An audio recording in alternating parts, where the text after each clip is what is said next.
Ya, oke. Kita mulai materi kita pada hari ini. Insya Allah kurang lebih sekitar 30 menit kita akan selesai. Tolong ingatkan saya ya. Kalaupun tidak diingatkan, nanti diingatkan oleh masjid. Gitu. Artinya azan masjid gitu. Sudah selesai. Oke, saya membuka di slide yang ke-18. Di situ ada redaksi penanaman dan penguatan kesadaran nasional tentang hal-hal tersebut sangat penting. Dalam artian hal tersebut ini adalah tentang alasan diperlukannya pendidikan Pancasila dan kewarganegaraan, ya.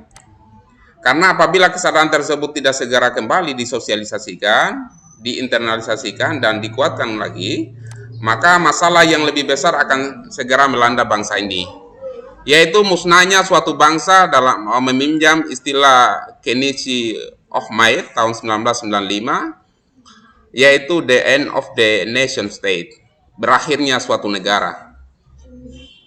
Punahnya suatu negara dapat terjadi karena 4 hal. Yang pertama adalah industrialisasi atau industri, yang kedua adalah investasi, kemudian yang ketiga adalah individu, dan keempat adalah informasi. Jadi menurut pakar dari Kenichi Ohmae ini mengatakan bahwa punahnya suatu negara ini karena industrialisasi, karena investasi, ada yang menanam modalnya di suatu negara, ya. Hasil menanam modal itu mereka jadikan sebagai alasan untuk mencaplok atau menguasai suatu negara itu. Misalnya negara A menginvestasikan modalnya kepada negara B. Negara B itu dikuasai oleh negara A karena banyaknya utang dari negara B itu.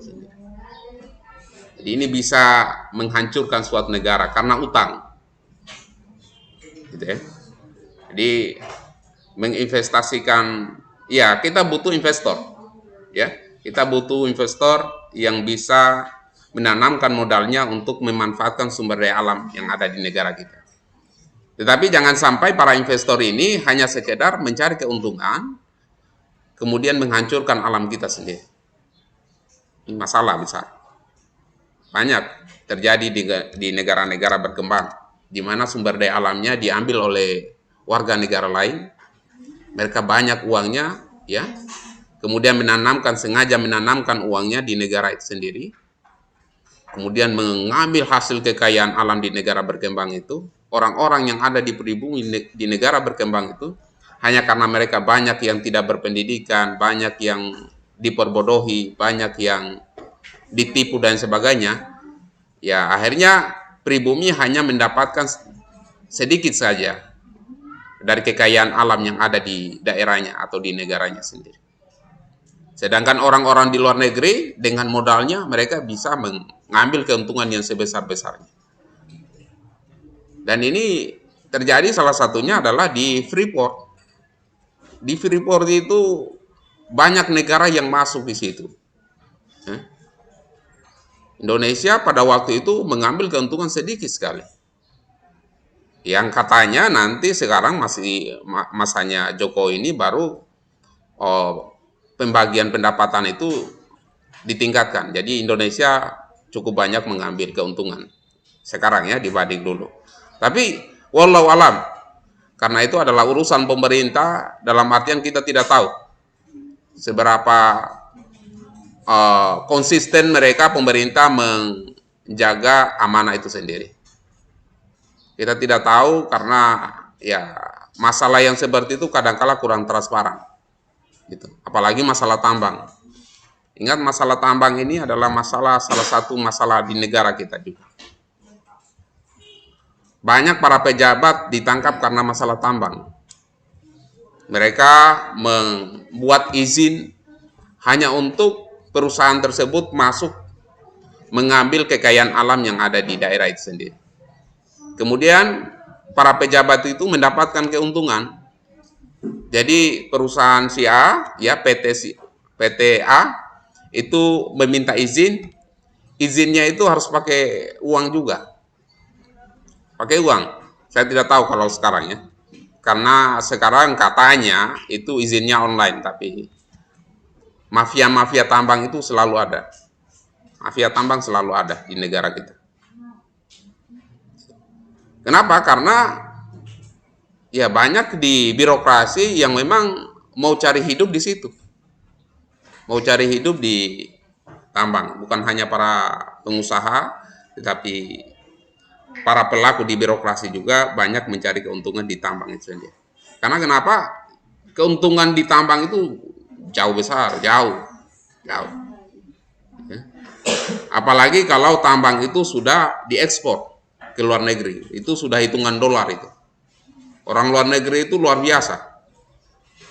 Ya, baru-baru ini saya ya salah satu media itu bayangkan saja namanya kalau tempayan ya. Tempayan yang tempat untuk tepis beras. KTP kalau bahasa di sini namanya KTP. Itu kalau di pasar berapa harganya di situ? 15 sampai 20 ribu ya. 15 sampai 20 ribu. Di luar negeri ada yang beli satu itu bisa 2 sampai 4 juta. Satu. Ya. Karena dijadikan sebagai hiasan rumah. Karena itu unik gitu. Orang luar negeri itu luar biasa cara berpikirnya, itu memang kapitalis, ya. Jadi barang-barang yang kita anggap sehari-hari kita anggap ini adalah murahan, tetapi pada saat diekspor ke luar negeri harganya itu jauh sekali dibanding dengan apa yang kita pikirkan. Lebih-lebih adalah tambang, batu bara, emas, nikel, besi. Itu apabila diekspor itu luar biasa, ya. Oleh karena itu banyak para pelaku bisnis di tambang itu mereka ya kadangkala orang bilang kesetanan gitu. Setanan karena banyaknya keuntungan yang didapatkan. Oleh karena itu banyak cara yang mereka gunakan untuk meloloskan kepentingan mereka sendiri. Tetapi tidak semua juga orang-orang pelaku tambang itu melakukan kesalahan atau perbuatan melanggar hukum itu sendiri, ya. Meskipun itu banyak di negara kita, banyak. Makanya kebijakan tambang di negara kita ini sebenarnya ya harus diatur dengan baik. Karena kalau tidak diatur dengan baik, boleh jadi hari ini kita masih menikmati hasil bumi kita. Tetapi 20 atau 50 tahun yang akan datang, generasi yang akan datang itu tidak akan menikmati kekayaan alam yang ada di Nusantara ini. Itu sudah diprediksi oleh para pakar. Gitu. Kenapa? Ada satu teori di mana yang disebut dengan ledakan populasi penduduk. Ledakan populasi penduduk itu mengakibatkan jumlah kebutuhan manusia di dunia ini semakin banyak. Karena semakin banyak, maka kekayaan alam yang ada di dunia ini semakin terkuras. Sementara untuk mengembalikan dalam kondisi normal itu butuh puluhan tahun. Bahkan ratusan tahun. Sambil contoh BBM. BBM itu ratusan tahun terbentuk. Ya. Yang setiap hari kita gunakan untuk kendaraan kita, itu kan dari fosil. Dari endapan, di mana hewan-hewan masa purba atau tumbuhan-tumbuhan makhluk masa purba itu sudah menjadi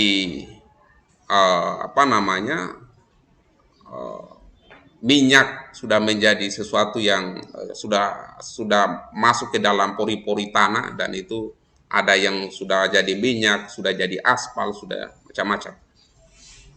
Tapi butuh ratusan tahun. Sementara setiap hari kebutuhan BBM manusia ini luar biasa. Sehingga para pakar di dunia berpikir bahwa harus ada namanya tenaga alternatif, energi alternatif. Bukan hanya sekedar mengandalkan BBM, tapi harus ada energi yang terbarukan, orang bilang. Makanya ada namanya pembangkit listrik tenaga angin, pembangkit listrik tenaga surya, pembangkit listrik tenaga arus. Ya, mereka mengambil arus laut atau arus sungai, kemudian dijadikan diubah menjadi energi. Itu luar biasa. Di Belanda, angin itu dijadikan sebagai energi listrik. Di negara-negara lain, bahkan sekarang ada kendaraan listrik. Itu adalah pemikiran alternatif bahwa BBM akan punah dalam waktu sekian tahun. Sehingga manusia harus berpikir alternatif. Gitu. Oleh karena itu, para investor ini, mereka mengejar keuntungan sebanyak-banyaknya, menghancurkan sumber daya alam yang ada di dalamnya, dan kalau mereka tidak melakukan perbaikan ulang, ya, penanaman ulang, maka yang terjadi adalah bencana alam. Tanah longsor itu terjadi karena gundulnya hutan. Banjir juga seperti itu. Karena ulah manusia, dari manusia, oleh manusia, dan dikembalikan kepada manusia. Maka kehati-hatian kita terhadap penggunaan sumber daya alam ini sangat penting sekali. Ada satu kata bijak, kalimat bijak yang sempat saya dengar bahwa bahasanya begini, wariskanlah kepada generasi anak cucumu dengan mata air, janganlah engkau wariskan dengan air mata. Gitu. Jadi itu adalah makna atau bahasa yang cukup mendalam. Hari ini kita masih menikmati mata air, tapi kita tidak tahu 20-50 tahun yang akan datang apakah mereka masih menikmati mata air ini. Jangan sampai mereka sudah menikmati namanya air mata itu hanya karena tidak ada mata air.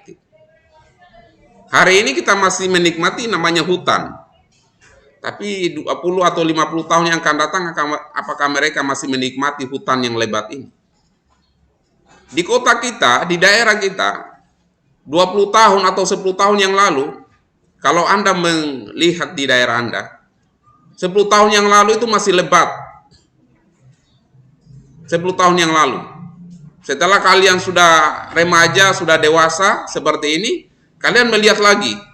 Dulu ini masih lebat, sekarang sudah banyak bangunan.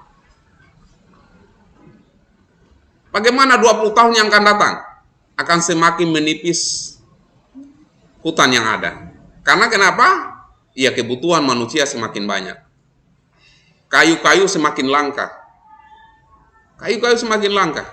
Sehingga yang dilakukan manusia sekarang kalau membangun rumah, konstruksinya konstruksi besi. Konstruksi besi. Bahkan batu bata pun itu sekarang ini.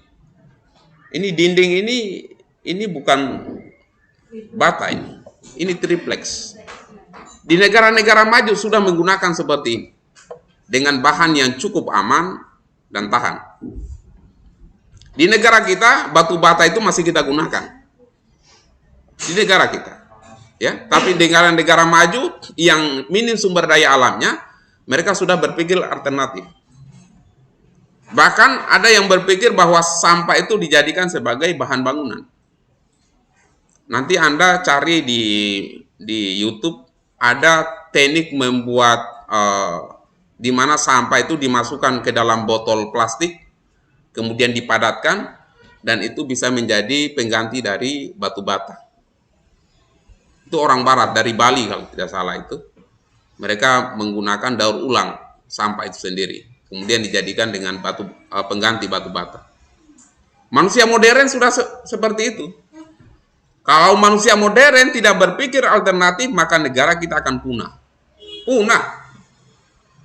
Entah itu punah karena dijajah, atau punah karena alamnya sudah hancur. Karena bencana. Banyak negara-negara, kalau kita membaca sejarah terbentuknya negara, negara itu ada yang hancur karena bencana alam, ada yang hancur karena penjajahan. Ada yang hancur karena mereka sendiri yang menghancurkan. Ada. Di negara-negara di mana negara itu perang, setiap hari perang, sehingga di situ tidak ada lagi tatanan kehidupan masyarakat yang tertib, tidak ada lagi pemerintahan yang ada di situ. Siapa yang kuat, dialah yang menang. Hukum rimba terjadi di situ. Banyak. Gitu. Maka kita jangan masuk ke situ. Kita jangan masuk yang terkena bencana, amin. Kita jangan masuk negara yang berkonflik, amin. Kita jangan masuk di negara yang dijajah, amin. 3 negara itu tidak boleh kita masuk. Kita masuk ke negara yang dimana alamnya kita sangat mendukung, kita tidak dijajah, dan kita tidak dalam kondisi perang.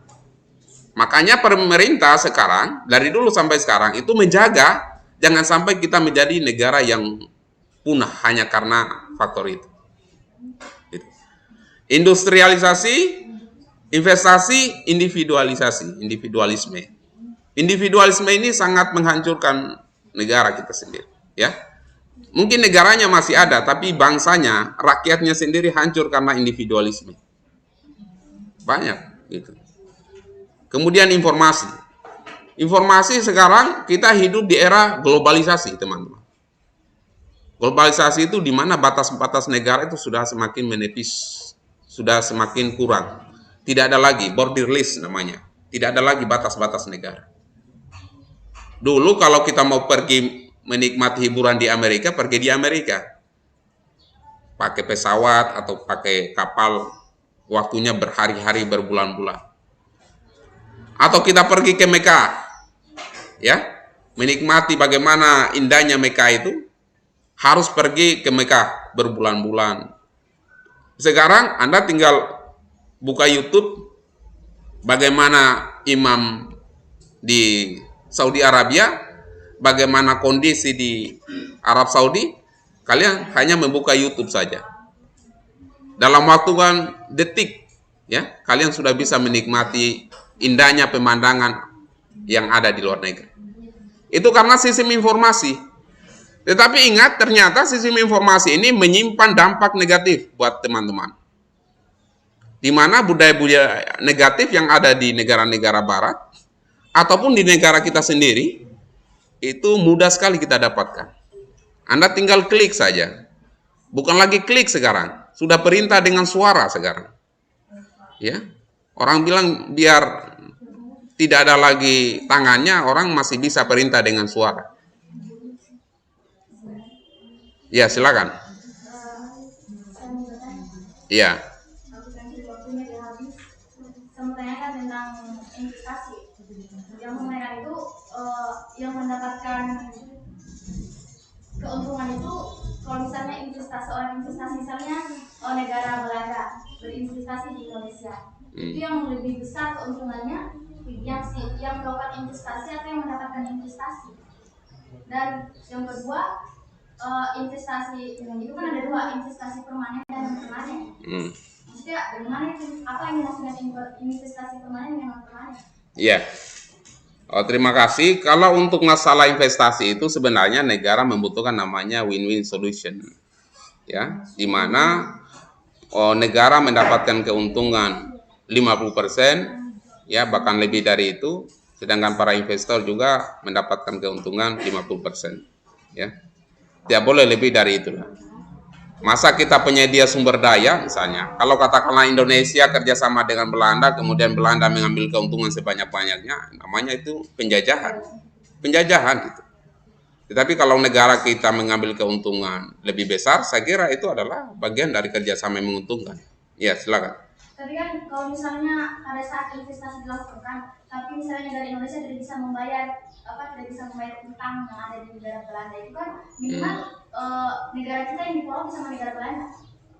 Iya, investasi ini sebenarnya begini. Investasi ini bisa menghasilkan utang, ya, kalau memang kerjasama yang kita bangun, keuntungan yang kita bangun ini tidak sesuai dengan perjanjian. Misalnya, kalau katakanlah di negara-negara ada seorang investor misalnya menanamkan modalnya untuk PT untuk mengambil emas misalnya, ya. Hasil kekayaan emas itu negara mengambil keuntungan katakanlah 60-70%, 70%. Sedangkan para investor itu mengambil 30%. Ya. Atau katakanlah win-win solution seperti tadi 50-50% misalnya. Kemudian dalam proses perjalanannya ternyata para investor tidak mendapatkan keuntungan sampai 50%. Dan itu menjadi tanggungan atau utang negara. Menjadi tanggungan. Bagaimana kalau katakanlah negara terus-menerus mendapatkan utang dari para investor? bisa jadi salah satu aset dari negara kita akan dijual hanya untuk membayar utang negara. Dan itu merugikan. Oleh karena itu, kalau katakanlah investasi itu banyak menguntungkan negara kita, saya kira siapapun pemerintahnya mereka akan mau. Tetapi kalau menimbulkan banyak utang, maka itu menjadi pertimbangan. Ya. Salah satu hal yang perlu dilakukan ini adalah bagaimana pemerintah mengambil modal dari luar negeri itu dengan kepentingan pembangunan atau kepentingan industrialisasi, bukan untuk kepentingan konsumsi. Misalnya saya ambil contoh. Dulu kita pernah mendapatkan bantuan sosial, bantuan dana hibah dari luar negeri. Dana hibah itu bukan dana cuma-cuma. Dana yang bisa jadi akan menjadi utang bagi negara kita. Ternyata dana itu diperuntukkan untuk bantuan sosial. Bantuan sosial itu untuk sembako, untuk apa lagi? Modal uang BLT, bantuan langsung tunai. Bantuan langsung tunai itu dalam berupa uang. Gitu. Oleh para pakar ternyata itu memiliki dampak negatif. Pertama, masyarakat semakin termanjakan oleh uang itu. Setiap bulan mereka berpikir kapan lagi bantuan ada ya? Masyarakat semakin malas dengan hal itu. Tidak mau kerja. Karena sudah ada uang talangan, dana talangan yang diberikan oleh negara. Itu yang pertama. Yang kedua, negara semakin banyak utangnya. Karena setiap hari kasih makan terus itu rakyat-rakyat yang malas ini. Iya, gitu. Tetapi kalau negara mendapatkan dana hibah untuk kepentingan pembangunan infrastruktur misalnya, infrastruktur bandara misalnya, pelabuhan misalnya, jalan raya, di mana jalan raya itu dibangun dengan baik, maka itu akan mendapatkan keuntungan yang besar bagi negara. Masalahnya, kita ini utang untuk infrastruktur, di mana infrastruktur itu konstruksinya tidak bagus. Sehingga apa? Hancur konstruksinya, utangnya kita semakin banyak. Tidak ada faedahnya, dan kita semakin banyak utang kita gitu. Banyak terjadi. Tidak perlu kita berbicara mengenai hubungan negara satu dan negara lain dalam hal investasi. Dalam hal pemanfaatan dana desa misalnya. Dana desa. Tahu tidak, dana desa itu bisa menghasilkan utang bagi negara. Bisa menghasilkan utang bagi negara. Kenapa? Karena infrastruktur yang dibangun di desa itu tidak sesuai dengan konstruksi yang sebenarnya, sehingga cepat rusak. Misalnya pembangunan WC umum, pembangunan pemecah ombak, pembangunan jalan, misalnya jalan setapak dan sebagainya. Ternyata hanya beberapa minggu atau beberapa bulan saja hancur.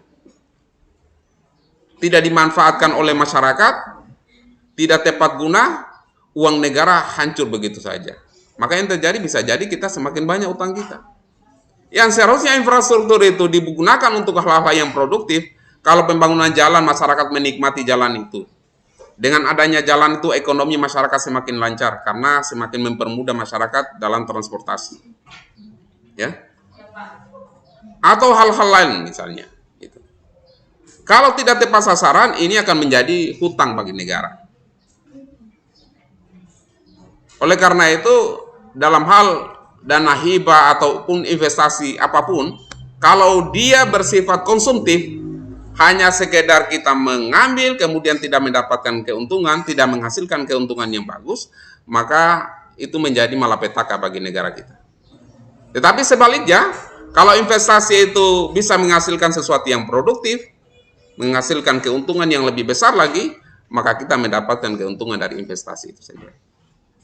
Jadi investasi ini bisa dua mata pedang, satunya itu menguntungkan, satunya merugikan. Gitu, kurang lebih seperti itu ya.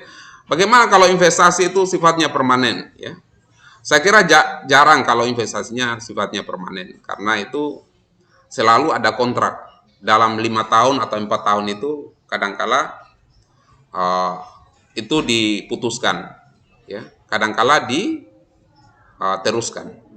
Investasi permanen itu sifatnya dia lama gitu, bisa 10 tahun atau 20 atau 50 tahun yang akan datang. Ya misalnya seperti Freeport. Freeport itu cukup permanen karena dia puluhan tahun dia kontraknya. Jadi negara sangat susah untuk mengatur itu pada waktu itu. Tapi alhamdulillah setelah perpanjangan jatuh masa kontrakannya itu, negara mengambil bagian untuk tidak melanjutkan. Kalaupun bisa melanjutkan, negara harus mengambil keuntungan yang banyak dari itu. Jadi itu adalah strategi pemerintah. Tapi kalau belum selesai masa kontrakannya, kemudian negara mau mengambil keuntungan dari situ, tidak bisa. Karena kontraknya itu selama 40 tahun, mereka harus mendapatkan keuntungan sekian. Tidak bisa lagi diubah. Tidak bisa. Karena kalau diubah, para investor akan menuntut. Nah, itu masalahnya. Nah, makanya memang investasi permanen itu harus ditimbang-timbang.